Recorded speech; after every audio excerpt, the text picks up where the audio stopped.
for our warm-up, we're going to begin with the original strength scapular rock, courtesy of Tim Anderson. We're going to begin with the blade of our forearm on the ground, and we're going to rock forward and backward, letting the scapula glide.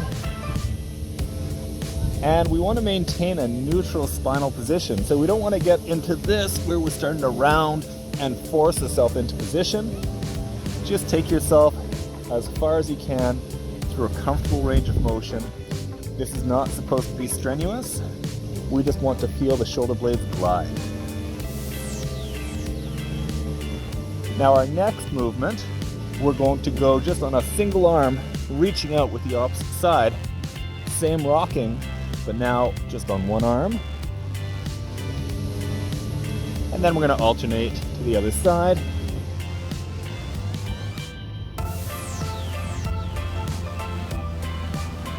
And finally, we're going to turn our palms down. So our forearms are going to be flat on the ground, and we're going to rock.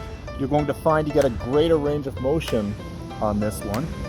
Same idea, just feel the scapula glide.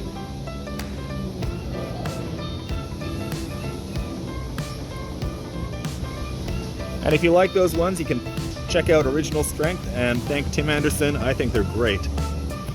Our next movement for the warm-up, we're going to plant our hands underneath our shoulders, retract the shoulder blades, and we're going to make small circular motions over top of our hands. First clockwise. Don't strain. I don't want you to move into discomfort. When I first started out, I found I had very limited range here, but I was able to increase it with practice. And now we're going to go counterclockwise. Just feel your shoulders moving about, gliding in their sockets. Don't force into pain or tightness. Good. Next, we're going to do some shoulder retractions. So retract the shoulders and press away from the floor. Retract, press away. We're not bending at the elbows. All the activation is happening in the shoulder blades. And again, whatever your range of motion is, just work with that. When I push away, it's a feeling like I'm turning my hands outwards. They're not actually going to turn, but it's a feeling as if I'm turning out. And as I come back down, it's like I'm turning them in. So turn them out, turn them in. So I feel the pressure in my palms twisting against the floor as I push away and come back down. From the side, I want you to note that I keep my core tight, that I'm not bending here in my lower back. It's all through the shoulder blades.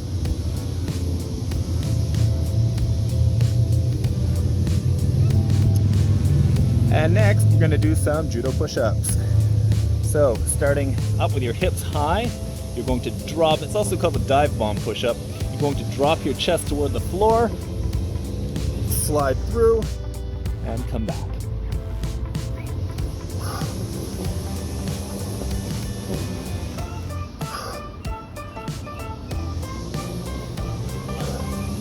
And if you want to make that more challenging, we can push back the same way that we came. So go through and press back.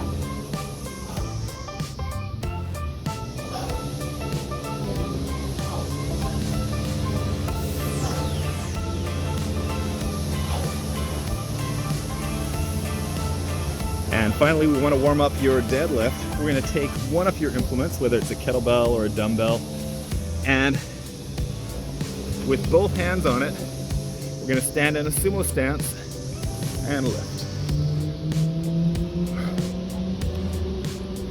Now, we don't want you to confuse the deadlift with the squat. We're not squatting, we're hinging. So if you look from the side, I pull my hips through, push them back. Pull them through, push them back.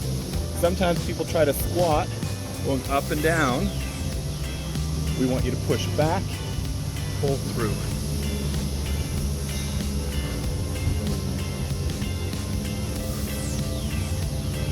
Even at this light weight, I can feel my hamstrings and glutes engaging. You should feel that as well. We don't want to feel it in your quads. So we've got a lot of background noise here at the park today, as you can probably hear. And today's workout calls for some deadlifts with dumbbells. Because we don't have a dumbbell, I'm using my rock in a pillowcase, and usually there's a second rock here at the playground that I was going to use for my second dumbbell. People ask why I don't leave my rock here, why I carry it home every time after every workout. Well, today I arrived at the park and the second rock is missing, so that's why I take my rock home. At least I have the one.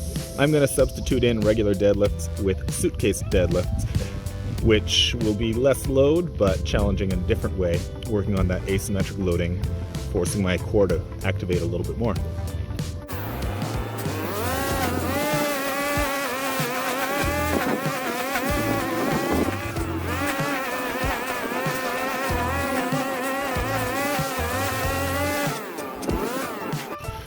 So not everything went as planned. I didn't have the timer that I needed, so I couldn't film and time at the same time. So sorry you didn't get to watch my workout. I needed that timer. My timer timed out on me, and I lost some precious deadlift time in there trying to punch back in my code to get back into my timer to view it. I was missing a rock, didn't have the 2 rocks I hoped for. There's a lot of background noise here, of course, as well.